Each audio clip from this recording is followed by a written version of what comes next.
बच्चों, आज हम करने वाले हैं 3.4 exercise linear pair of linear equation in two variable. और इसमें आज हम स्पेशल मेथड करने वाले हैं एलिमिनेशन मेथड। पिछले वीडियो में मैंने आपको बताया था सब्स्टिट्यूशन मेथड और आज के वीडियो में हम करने वाले हैं एलिमिनेशन मेथड। तो एलिमिनेशन मेथड होता क्या है ये समझ लीजिए।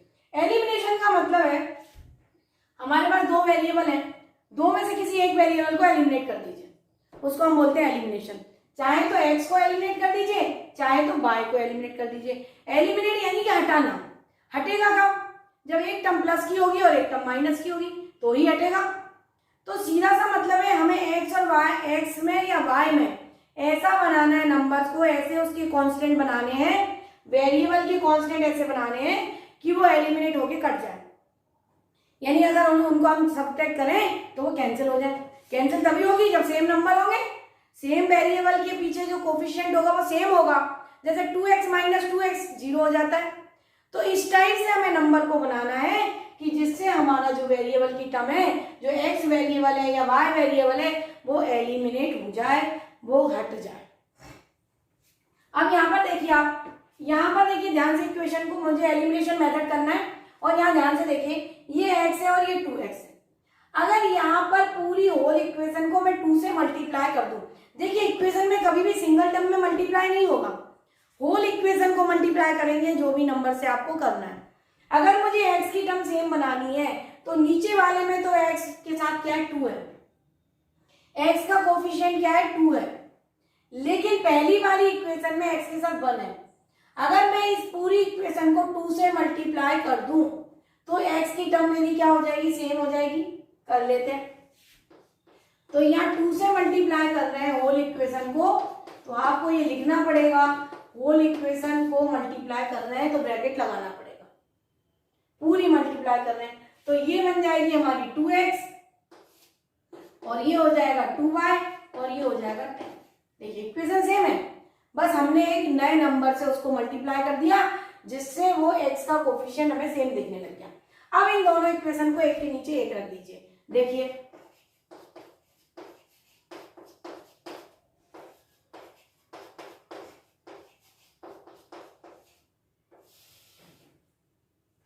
दोनों इक्वेशन को, एक इक्वेशन ये है, दूसरी हमारी तैयार होके आ गई नई इक्वेशन। दोनों इक्वेशन को एक के नीचे एक रख दीजिए। रख दिया। अब देखिए ये कटेंगे कब? अगर मैं इनको प्लस करूंगी तो प्लस हो जाएंगे, 4x हो जाएगा। इसका मतलब ये है कि मुझे इक्वेशन को सब्ट्रैक्ट करना पड़ेगा। ऐड करना है कि सब्ट्रैक्ट करना है ये हमें देखना पड़ता है। हमें देखना पड़ता है कि अगर ये दोनों सेम साइन है तो सब्ट्रैक्ट करना है, अगर दोनों अपोजिट साइन है तो ऐड करना है। कुल मिला के हमें एलिमिनेट करना है सिंगल वेरिएबल को, जिससे हमारी इक्वेशन लीनियर वेरिएबल में, वन वेरिएबल में कन्वर्ट हो जाए, लीनियर इक्वेशन वन वेरिएबल बन जाए।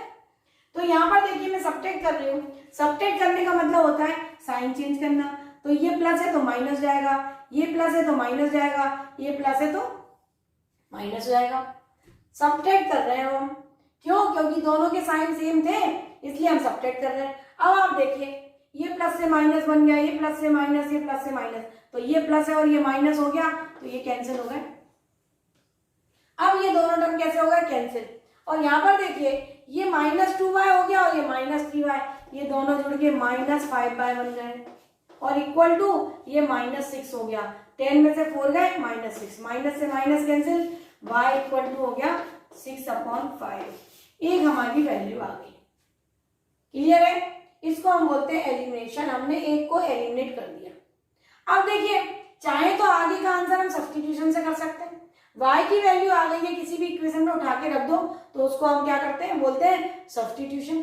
तो हम जब पहले सब्स्टिट्यूशन सीख चुके हैं तो हम उसका इस्तेमाल कर सकते हैं। ये मैंने पहला स्टेप लगाया एलिमिनेशन।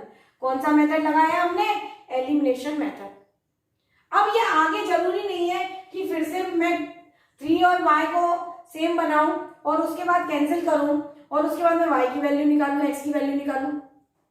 जरूरी नहीं है। हम यहाँ से y की वैल्यू उठा के किसी भी एक इक्वेशन में रख देंगे तो उससे हमारी x की वैल्यू आ जाएगी। और ये एक बार हमने लगा दिया तो ये क्लियर हो गया कि हमको एलिमिनेशन मेथड आता है।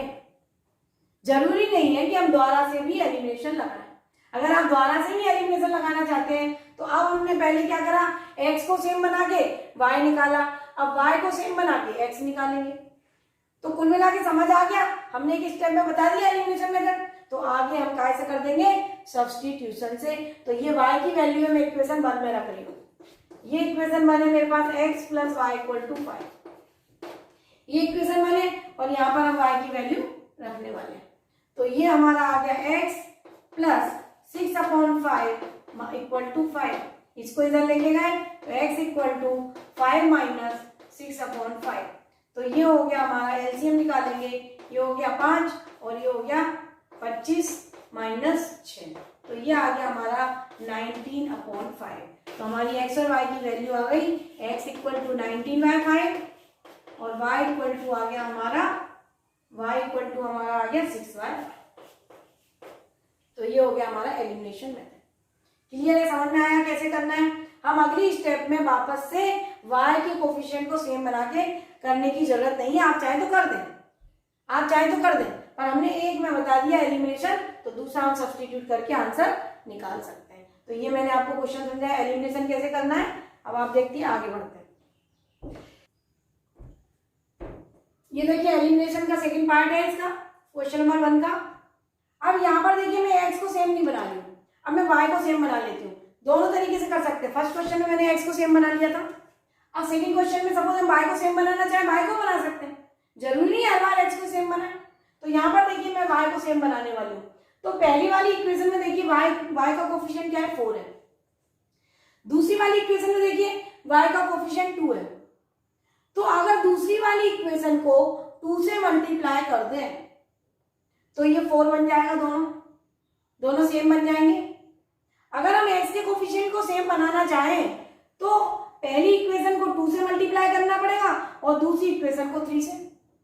तो ये हमें देखना है कि दोनों इक्वेशन बदलनी पड़ेगी हमें, और यहाँ पर अगर मैं एक ही इक्वेशन में 2 का मल्टीप्लाई कर दूं तो मेरा काम हो जाएगा। तो यहाँ पर हम किसको मल्टीप्लाई कर रहे हैं, इस इक्वेशन को 2 से मल्टीप्लाई कर रहे हैं। तो जब इसको 2 से मल्टीप्लाई करा तो हो गया 4x minus 4y equal to 4। देखिए समझ में आया, हमें अब दोनों से मल्टीप्लाई नहीं करना पड़ा। अगर मैंने y ले लिया, y को मैं सेम बना रही हूँ, तो आपको दिखाई दे रहा है कि केवल एक ही इक्वेशन में 2 से मल्टीप्लाई कर दें तो दोनों इक्वेशन में y के कोफिशिएंट सेम बन जाएंगे। अब ये जो सेकंड इक्वेशन है इसके नीचे फर्स्ट इक्वेशन लिख लीजिए। अब आप यहाँ पर देखिए, एक y में एक माइनस का टर्म है और एक प्लस का टर्म है। तो इसका मतलब ये है कि ये इक्वेशन अगर हम ऐड कर दें, सब्ट्रैक्ट करने की यहाँ पर जरूरत नहीं है। अगर इन दोनों इक्वेशन को ऐड कर दूं, एक माइनस है और एक प्लस है, तो कैंसिल हो जाएगा। तो ये हमें देखना है कि सब्ट्रैक्ट करना है या ऐड करना है। ये बात अच्छे समझ लीजिए, हर बार ऐसा रखना नहीं है कि सब्ट्रैक्ट करेंगे। हमें ये देखना है कि अगर मैंने x को बनाया होता तो x में देखिए दोनों टर्म पॉजिटिव थे, मुझे सब्ट्रैक्ट ही करना पड़ता। यहाँ एक बाय में एक नेगेटिव है और एक पॉजिटिव है, तो अब मुझे क्या करना है, ऐड करना है। तो यहाँ एडिंग, यहाँ ऐड कर रहे हैं, हम ऐड कर रहे हैं इक्वेशन को। तो देखिए ये और ये कैंसिल हो गया, ये हो गया हमारा 7x और ये हो गया हमारा 14। x इक्वल टू हमारा कितना आ गया, 2। इजी हो गया। और हमें इसी तरीके से तो सॉल्व करना है। ये तो उसने बोला ही नहीं कि लेंथी करना है, उसने बोला है सब्स्टिट्यूशन एलिमिनेशन करना है। अरे तो एलिमिनेशन करने का मतलब ये थोड़ा ना कि 3 पेज में करना है। आराम से आप देखिए कि सिंपल तरीके से हम कैसे कर सकते हैं। तो यहाँ मुझे y का टर्म सिंपल लगा तो मैंने y से कर दिया। अब x की जो वैल्यू है 2, वो इक्वेशन नंबर 1 में या इक्वेशन नंबर 2 में रख दीजिए। तो मेरी ओरिजिनल इक्वेशन थी 2x minus 2y equal to 2। देखिए किसी में भी रख सकते हैं, जिसमें कैलकुलेशन दिखाई दे कि इजी लग रही है उसी में रखे ना, जरूरी थोड़ी ना टफ वाले में रखे, बड़े नंबर वाले में रखे। मुझे दिख रहा है कि जो मेरी ओरिजिनल इक्वेशन थी 2, उसमें अगर मैं रख दूं तो मुझे थोड़ा कैलकुलेशन इजी दिख रही है, कर देते हैं। x की वैल्यू क्या रखो 2, तो 2 into 2 minus 2y equal to 2, तो minus 2y equal to 2 minus 4 minus 2y equal to minus 2, तो y इक्वल टू 1। तो हमारे आंसर आ गए x इक्वल टू 2 और y equal to. Elimination method ये होता है, ऐड भी कर सकते हैं, सब्ट्रैक्ट भी कर सकते हैं, बस इसमें मेन चीज होती है कि एक्स या वाई किसी एक का कोफिशिएंट सेम बना लो जिससे हम उसको कैंसिल कर सकें। प्लस करके भी कैंसिल हो सकता है, माइनस से भी, वो डिपेंड करता है साइन पर। अगर सेम साइन होते तो सब्ट्रैक्ट करना पड़ता, अपोजिट साइन है तो ऐड करना पड़ता है। अब हम आते हैं नेक्स्ट क्वेश्चन पर। देखिए अब इसका क्वेश्चन नंबर 3 है। सबसे पहले तो ये पहली इक्वेशन तो स्टैंडर्ड फॉर्म में दी है, लेकिन दूसरी इक्वेशन जो है स्टैंडर्ड फॉर्म में नहीं है, तो पहले इसको ऐसा लिख लीजिए 9x - 2y - 7 = 0। और पहली इक्वेशन लिखी हुई है 3x - 5y - 4 = 0।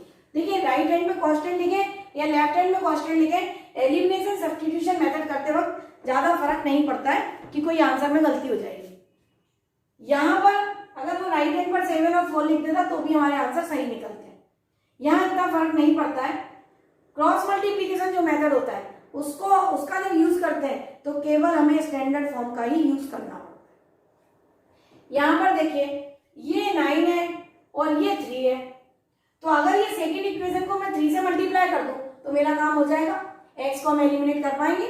अगर हम सेकेंड इक्वेशन को 3 से मल्टीप्लाई कर दें तो कर दीजिए आप 3 से multiply, whole equation multiply by 3, तो 3 3 जा 9x - 5 3 जा 15 y - 4 3 जा 12। और ये पहली वाली इक्वेशन वापस से इसके नीचे लिख दीजिए। अब यहाँ पर ध्यान से देखिए, दोनों नंबर में सेम साइन है, तो हमें क्या करना चाहिए? आपको मालूम है अगर सेम साइन होगा कटेंगे नहीं, तो अपोजिट साइन लाना पड़ेगा। अपोजिट साइन लाने का मतलब क्या है कि सब्ट्रैक्ट कर दीजिए। तो यहाँ पर हम क्या करेंगे? सब्ट्रैक्ट। तो सब्ट्रैक्ट करने का मतलब होता है प्लस से माइनस, माइनस से प्लस और माइनस से प्लस, यानी प्लस का माइनस हो जाता है और माइनस का प्लस हो जाता है। तो अब ये फर्स्ट नंबर हमारा कैंसिल हो गया। अब यहाँ पे देखिए ये प्लस है और ये माइनस है, तो -13y हो गया, और ये प्लस है और ये माइनस है, तो माइनस का कितना हो गया 5 = 0। तो y = आ गया हमारा 5 - 5/13। y की वैल्यू जो आ गई वो आ गई हमारी y = -5/13। देखिए 5 को उधर ले जाएंगे प्लस का हो जाएगा, लेकिन ये 30 माइनस का है इसलिए हम माइनस लगा दिया, -5/13। इस -5/13 को किसी भी इक्वेशन में रख दीजिए। तो यहाँ पर हम रख देते हैं, हमारे पास दूसरी इक्वेशन थी 9x, किसी में भी रख सकते हैं बच्चों, ऐसा नहीं है, बस आपको देखना है कि किस में रखें। दोनों इक्वेशन में से किसी में भी रख दो, कोई फर्क नहीं पड़ता है। रख दीजिए यहाँ पर 9x =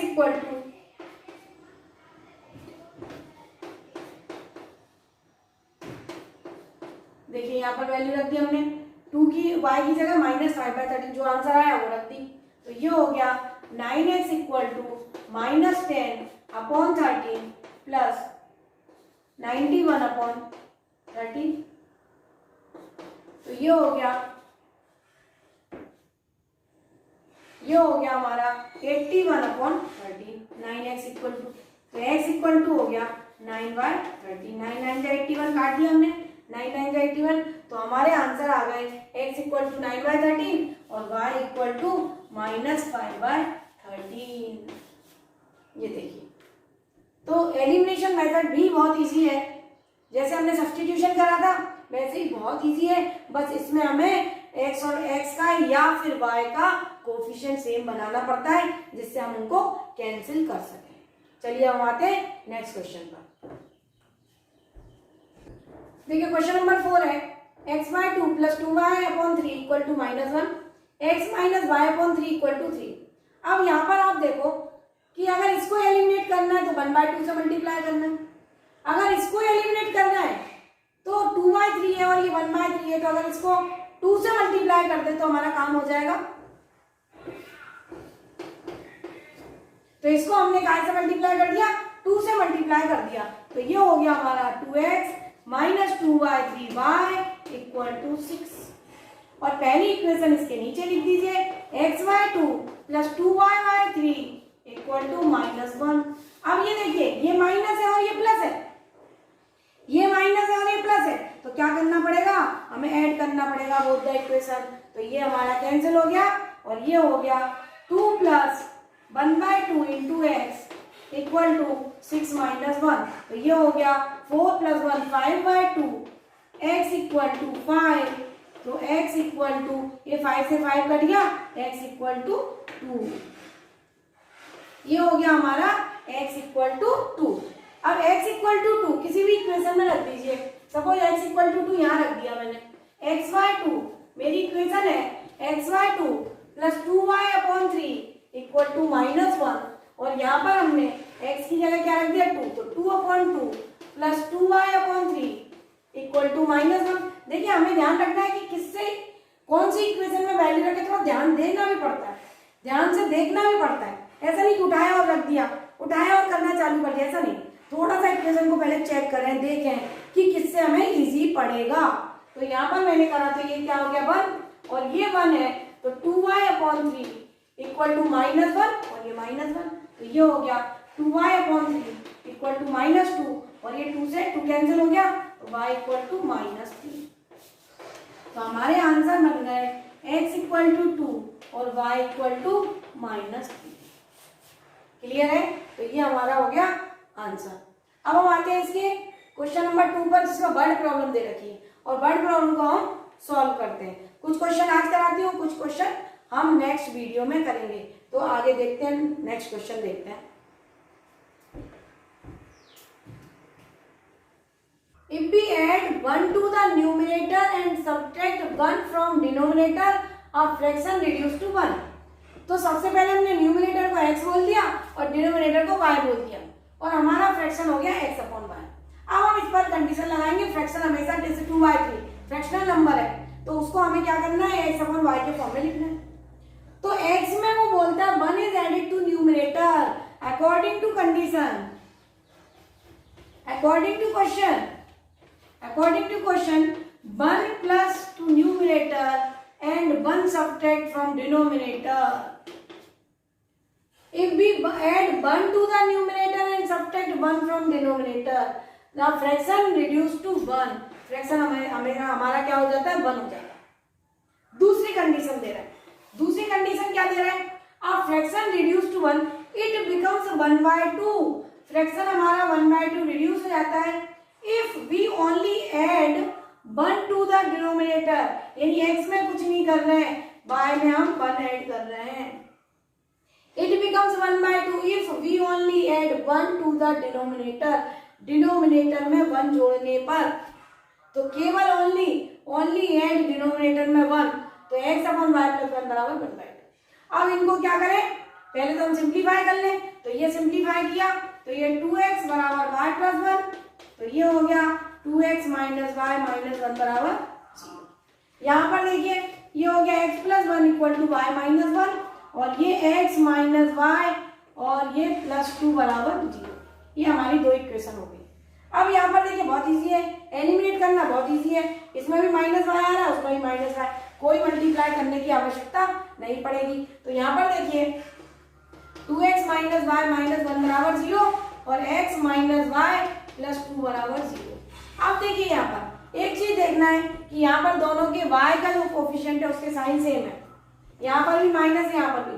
जब सेम साइन होगा तो ऐड होता है, सेम साइन, सब्ट्रैक्ट तो नहीं होगा, कटेगा तो नहीं। इसका मतलब ये है कि इसको हमें क्या करना पड़ेगा, सब्ट्रैक्ट करना पड़ेगा। तो सब्ट्रैक्ट करने का मतलब होता है कि साइन चेंज करना। तो ये माइनस हो जाएगा, ये प्लस हो जाएगा और ये माइनस हो जाएगा। क्लियर है? देख लीजिए आप, ये एक माइनस होगा, एक प्लस होगा, ये माइनस, ये प्लस और ये माइनस। तो ये y माइनस का हो गया, ये प्लस का, ये हमारा कैंसिल हो गया। ये प्लस का 2x है, ये माइनस का 1 है, तो ये हमारे पास बचा x और ये माइनस माइनस ये हो गया 3 बराबर 0। तो x बराबर क्या आ गया हमारा आंसर 3। x की वैल्यू आई 3। x की वैल्यू किसी भी इक्वेशन में रख दीजिए, इसमें रख दीजिए, इसमें रख दीजिए, किसी में भी रख दीजिए। तो हम इसमें रख रहे हैं x की वैल्यू। तो यहाँ पर देखिए x की वैल्यू रखी 3 - y + 2 बराबर 0। तो -y + 5 बराबर 0, -y इक्वल टू -5, तो y इक्वल टू 5। तो हमारा फ्रैक्शन हो गया, हमारा जो आंसर है वो बन गया 3/5, क्योंकि फ्रैक्शन क्या है x/y। तो हमारा जो आंसर है वो आंसर क्या हो गया, हमारा फ्रैक्शन क्या हो गया, हमारा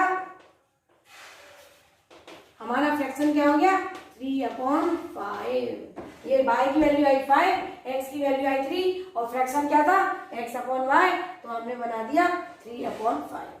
तो देखिए एक वर्ड प्रॉब्लम भी मैंने करवाई। इजी होता है, हर चीज इजी होती है, बशर्ते हम ध्यान से करें। पहले भी वर्ड प्रॉब्लम करी है। देखिए हर चैप्टर में कुछ वर्ड प्रॉब्लम दे रहा है, कुछ सिंपल क्वेश्चन दे रहा है, तो आपकी दोनों चीजों की प्रैक्टिस हो जाती है कि आप वर्ड प्रॉब्लम भी सीख जाए और सिंपल क्वेश्चन भी सीख जाए। तो वर्ड प्रॉब्लम बहुत इंपॉर्टेंट होती है और लीनियर इक्वेशन में ज्यादातर वर्ड प्रॉब्लम के ऊपर ही क्वेश्चन आता है, इसलिए वर्ड प्रॉब्लम बहुत अच्छे से करना है, सारी एक्सरसाइज अच्छे से करना है। मैं यहाँ पर एक एक क्वेश्चन आपके लिए करवा रही हूँ जिससे आपका हर क्वेश्चन स्ट्रांग हो जाए। तो मेरे साथ साथ पढ़ते रहिए, बने रहिए।